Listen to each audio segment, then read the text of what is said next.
So he also wrote De Vulgare Eloquentia, which was on rules for the Italian vernacular. Vernacular means the language that everyday people speak in an ordinary country, in this case Italy. And Convivio, which was an encyclopedic allegory about science and love. Allegory, he uses this term in almost all of his works. It means that he gives like a double meaning to everything he says. And La Vita Nuova, which is celebrating again Beatriz, his platonic love, and illustrating his idealistic concept of love. This is the Divine Comedy, is why Dante Alighieri is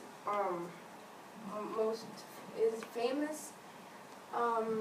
He didn't name it the Divine Comedy. It was a man who read it and thought that it was so good that he should name it the Divine Comedy, because Dante only named it the Comedy. So from there on, it's named the Divine Comedy. It starts by comparing human life to a dark jungle. Again, it starts with an allegory. He begins in hell with Virgilio, which is a Latin poet. He is the one, Virgilio, guiding Dante through hell and making him pass through all the way until he gets to paradise or heaven. This book has 3 stages. It has 3 stages. It starts with the purgatory, then it goes to hell, and then it goes to paradise. In hell, there are 9 circles. In each of those 9 circles, there are people who had committed any type of errors, like for example sins or any type of crime. So Dante goes through all 9 of them, and he starts figuring out why people were in hell and didn't get to paradise. When he goes through all 9 circles, he finally reaches paradise, and Virgilio is not with him anymore. But it comes again Beatriz. Beatriz is waiting for him in paradise, and Dante represents Beatriz as a symbol of faith. With the Divine Comedy, we say that Dante also developed art because painters started drawing scenes of this book. So it's actually a poem. Painters started drawing scenes of this book, so that's why they say that Dante also developed art. The importance of his works, it was very important because of this work, the Divine Comedy especially.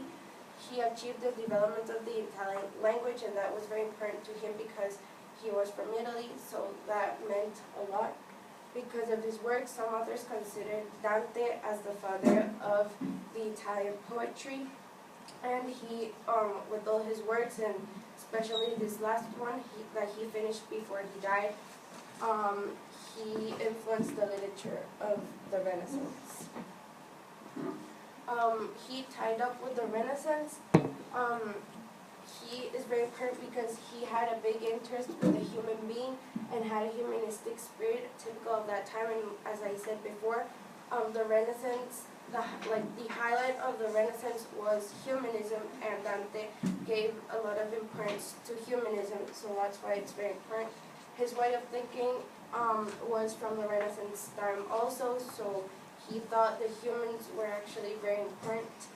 And Dante is also a very important person because he changed the European thought that went from theocratic to the new one called anthropocentric. Theocratic means that everything surrounds God. That was like from the Middle Ages to then, and then now with him, people didn't think that everything would surround God, but then that instead of surrounding God, it would surround the humans. So that's actually like the most important reason why he was very important. And these are my biographies. And thank you.